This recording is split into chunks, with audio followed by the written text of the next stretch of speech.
ప్రతిక్షణకి స్వాగతం. జై శ్రీరామ్. హర హర Mahadev. Kerala election situation చాలా విచిత్రంగా ఉందండి. అక్కడ బీజేపీకి స్ట్రెంగ్త్ పెరిగిందనే చెప్పుకోవాలి. ఎందుకంటే కొంతమంది ఎక్స్ కాంగ్రెస్ మినిస్టర్ వాళ్ళ కొడుకులు చేరారు. పర్టికులర్లీ మన డిఫెన్స్ మినిస్టర్ కింద పనిచేసిన ఏకే ఆంథనీ గారి ఈ కొడుకు అనిల్ కే ఆంథనీ, అతను బీజేపీలో చేరాడు. చేరి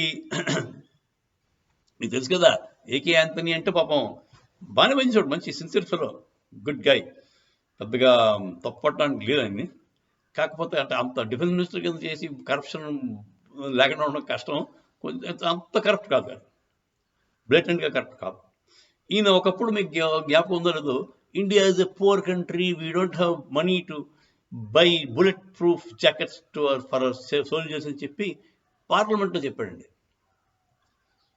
మరి ఆడికి మన మోదీ గారు చేసి చూపించిన దానికి మీరు కంపేర్ చేయండి. India is a poor country అని ఏమన్నా మోదీ గారు అన్నారా? మేము ఆర్మీకి బూట్లు కొనలేము, ఆర్మీకి గన్నులు సప్లై చేయలేము అని అన్నారా మోదీ గారు? ఏంటంటే రాఫెల్ విమానాలు కనిపెట్టాడు, మా ప్రాంతం లేటెస్ట్ టెక్నాలజీ రఫేల్. తర్వాత మన వాళ్ళకి AK-47 కాదు, 107 ఏదంటుంది, అవన్నీ మ్యానుఫ్యాక్చరింగ్ మనం చేస్తున్నాం సొంతంగా. తర్వాత బుల్లెట్ ప్రూఫ్ జాకెట్స్ మనం చేస్తున్నాం అండి. Poor country as per AK Anthony మనం చేసుకోవచ్చు అన్నది ఐడియా రాలేదా మీకు? ఒక పూర్ స్టూడెంట్ ఉంటాడు, వాడు ఇంటర్వ్యూకి వెళ్ళాలి, వాడి దగ్గర కోట్ ఉండదు. కోట్ ఉండకపోతే ఆవిడతోనే అప్పైనా తెచ్చుకుంటాడు, లేదంటే సొంతంగా కుట్టుకుంటాడు. అంతేగాని I'm poor student, I cannot afford it అని చెప్పి ఇంటర్వ్యూ వెళ్ళడం మానేస్తాడా? యుద్ధం చేయడం మానేస్తారా సోల్జర్స్? సో అదండి కాంగ్రెస్ వాళ్ళ చేతకాని పాలన. చేతకాని కాదు, వాళ్ళు they know how to make money for themselves. Corruption మీదే వాళ్ళ కాన్సన్ట్రేషన్. అంచేత వాళ్ళకి దేశం ఏమైపోయినా పర్లేదు, సోల్జర్స్కి బూట్లు లేకపోయినా పర్వాలేదు, సోల్జర్స్కి బుల్లెట్ ప్రూఫ్ జాకెట్లు లేకపోయినా పర్లేదు, నైట్ విజన్ గ్లాసెస్ లేకపోయినా పర్లేదు, ఆడిపోతారు. చస్తే చేస్తారు, బతికితే బతుకుతారు. యుద్ధం కాదు, సింపుల్ టెర్రరిస్ట్ అటాక్లో చచ్చిపోయారండి పిట్టలాగా మన వాళ్ళు. ఎందుకు? వీళ్ళు ఇక్కడి నుంచి కరెక్ట్ ఇన్స్ట్రక్షన్స్ ఇవ్వకపోవడం వల్ల. ఇప్పుడు ఒక టెర్రరిస్ట్ అటు నుంచి అక్రాస్ ద బార్డర్ ఫైర్ చేస్తే మన అక్కడ లోకల్ కమాండర్స్ రిటాలియేషన్కి అధికారం లేదండి కాంగ్రెస్ గవర్నమెంట్లో. వాడు వెళ్ళి వాడికి అక్కడి నుంచి కమాండింగ్ ఆఫీసర్ ఫోన్ చేయాలి. Commanding officer head quarter Delhi phone చేస్తాడు. సీజ్ ఫైర్ ఉంది కదండి, మనం ఆ సీజ్ ఫైర్ ఉల్లంఘన వాడు చేసినా మనం చేయొచ్చా రిటాలియేషన్ అని వీడు అడుగుతాడు ఢిల్లీలో. అప్పుడు ఢిల్లీలో రాహుల్ గాంధీ కాదు, రాజీవ్ గాంధీ ఉండేవాడమో, లేదంటే మన్మోహన్ సింగ్ అలాంటి వాడు ఉండేవాడు. వాడు నిద్రపోతూ ఉండేవాడు. వాడు లేచాక పొద్దున్న ఎప్పుడో చూసి అప్పుడు చెప్పేవాడు అనమాట. చెప్తే కొట్టే కొట్టండి, కానీ మెల్లిగా కొట్టండి అని చెప్తాడు. లేదంటే పాకిస్తాన్ పాపం అఫెండ్ అయిపోతుంది, చాలా very sensitive people Pakistanis, we should not offend our sensitive neighbour అంటాడు. దాంతో వాళ్ళు పిట్టల్లో చచ్చిపోయారండి మనోడు, అవతలవాడు కాల్పుల్లో. దిక్కు దివాణం ఉండేది కదా మన సోల్జర్స్కి.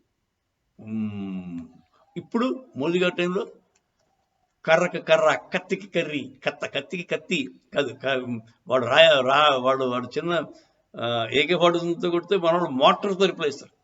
దాంతో ఠారెత్తిపోయి బాబు మేము గెలుతో పెట్టుకోకూడదని వాళ్ళు దండ అడిగారు. అప్పటి నుంచి సీజ్ ఫైర్ పర్ఫెక్ట్గా జరుగుతుందండి. మోదీ గారు వచ్చాక సీజ్ ఫైర్ జరుగుతుంది. అందుకేనండి మనం దృఢంగా బలంగా ఉంటేనే మనం శాంతి గురించి మాట్లాడడానికి అధికారం ఉందండి. నీకు బలం లేక నువ్వేమో వాడు తంతుంటే తను తినేసి నువ్వు శాంతి అంటే ఎవడు నమ్ముతాడు? ఎవడికి వస్తుంది మీ మీద జాతి కానీ కరుణ కానీ? అది కరెక్ట్ కాదండి. సో గాంధీ గారి అహింస చాలా చేతకాని అహింస. మన మోదీ గారి అహింస కరెక్ట్, మోర్ అప్రాపరేట్ దాన్ గాంధీ అహింస. మోదీ గారు బలంగా ఉంటాడు, అవతలవాడు వస్తే ఫస్ట్ టైం చిత కొడతాడు, దాంతో రెండోసారి రావడానికి అవతలవాడు భయపడతాడు. మోదీ గారు వచ్చిన తర్వాత టెర్రరిస్ట్ అటాక్లు అన్నీ ఇండియాలో చెప్పండి నాకు. ఇన్ఫిల్ట్రేషన్ ఎంత అయింది, వచ్చిన వాళ్ళన్నా లేపేస్తున్నారు, రాగానే చచ్చిపోవడం. సో వాళ్ళ షెల్ఫ్ లైఫ్ తగ్గిపోయింది. ఒక టెర్రరిస్ట్ తాలూకు ఉంటుంది కదా, ఎక్స్పైరీ డేట్ ఉంటుంది కదా, అది బాగా తగ్గిపోయింది. టెర్రరిస్ట్ లాగా పుడతాడు, 16 ఏళ్ళు 18 ఏళ్ళు కుర్రాళ్ళు పాపం రిక్రూట్ చేసుకుంటారు, వాళ్ళకి ఏదో పనికిరానివన్నీ నూరుతారు. నువ్వు చస్తే నువ్వు స్వర్గానికి వెళ్తావురా, 72 మంది అమ్మాయిలు నీకు వచ్చేస్తారా అని. వాడేమో ఇక్కడ అలాగా బతుకు బాగాలేదని చెప్పి స్వర్గానికి పోవడానికి రెడీ అయిపోయి వచ్చేస్తాడు కన్నుచ్చుకుని, సగం సగం ట్రైనింగ్ వచ్చి రాగానే మన మన మన ట్రైన్ సోల్జర్స్ ఉంటారు కదా, వాళ్ళు పెట్రోల్ కాల్ చేస్తారు. దాంతో వాడు 17 ఏళ్ళకో 18 ఏళ్ళకో చచ్చిపోతాడు. సో టెర్రరిస్ట్ లైఫ్ స్పాన్ బాగా తగ్గిపోయింది. దాంతో ఎవడో కొత్త రిక్రూట్మెంట్స్ ఆగిపోయాయి. పూర్వకాలం ఏంటి, వాడు వెళ్ళేవాడు దర్జాగా ఇండియాలో కాల్పి చేసేవాడు, మళ్ళీ వెనక్కి వచ్చేవాడు, వాడు హీరో కింద ట్రీట్మెంట్ ఇచ్చేవారు. వాడు పొలిటికల్ పార్టీలు మరీ ముదిరిపోతే వాడు పొలిటికల్ పార్టీలో సీట్లు, వాడు ఎమ్మెల్యే అయిపోయాడు, వాడు ఏదో పెద్ద లీడర్ అయిపోయాడు. సో ఇప్పుడు అది లేదండి, హఫీజ్ సయీద్ గడికే దిక్కు లేదు, హఫీజ్ సయీద్ గడికే దిక్కు లేదు. టెర్రరిస్ట్ అన్నవాడు యాంటీ ఇండియా అయితే వాడి షెల్ఫ్ లైఫ్ 0. అదండి మోదీ గారి సత్తా. సరే, మనం కేరళ నుంచి ఇక్కడికి వచ్చాం. కేరళలో ఏకే ఆంథనీ గారి కొడుకు అనిల్ కే ఆంథనీ గారు మన బీజేపీలో టికెట్ పుచ్చుకుని పోటీ చేస్తున్నారు. కానీ విచిత్రం ఏంటంటే ఏకే ఆంథనీ గారు పాపం కాంగ్రెస్ నరానా జీర్ణించిపోయి ఉంది, మా మతం కాంగ్రెస్ అంటాడు, వాడి మతం అంట కాంగ్రెస్ అని చెప్పి మా కొడుక్కి ఓటేయకండి అని వాడే క్యాంపెయిన్ చేస్తున్నాడంట. ఈ విచిత్రం చూసారా? అలా ఉంటుందండి కాంగ్రెస్ యొక్క మత్తు. పాపం ఏకే ఆంథనీ నాకైతే వ్యక్తిగతంగా నచ్చాడు, చాలా సిన్సియర్ పరో. అతను డబ్బులు ఎక్కడా పెద్దగా కరప్షన్ చేసినట్టు నాకు తెలియదు.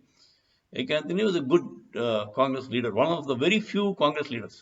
ఈ దిగ్విజయ్ సింగ్ గడు దొంగ లంచికొడు గడు, వాడు ఇంకోటి ఎవడు ఉండేవాడు, వాడు నోరు ఇప్పితే అబద్ధాలు అన్నీ పిచ్చి పిచ్చి మాటలు.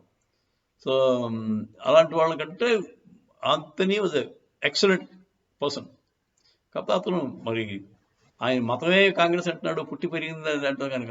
అంటే పివి నరసింహారావు గారు అట్లా ఆయనే కాంగ్రెస్ వాళ్ళు ఎన్ని ఏదో పనులు చేసినా భరాయిస్తూ సహిస్తూ, దేశం అంటే అంత భక్తి ఉన్న మనిషి ఎలా టాలరేట్ చేశాడు నాకు అర్థం కాదు. లాస్ట్ దాకా పార్టీ మారలేదు, అదే పార్టీలో చచ్చిపోయాడు. అయినా వాళ్ళు గౌరవించలేదు, అది చాలా నీచం. సరే, మనం again we're going away from the point. కేరళలో ఎలక్షన్ సిచ్యువేషన్ బీజేపీకి కొంచెం పాజిటివ్గానే కనపడుతుంది. అక్కడ ఏకే ఆంథనీ, తర్వాత కొంతమంది మంచి మంచి సినిమా యాక్టర్ కూడా ఒకతను వచ్చాడు. వీళ్ళందరూ ఖచ్చితంగా గెలుస్తారని అంటున్నారు. అందరూ చూడాలి. అసలు అకౌంట్ ఓపెన్ అయితే గొప్ప. కేరళలో 1, 2, 3 చేసుకున్నా కూడా దట్స్ ఎ గ్రేట్ అచీవ్మెంట్.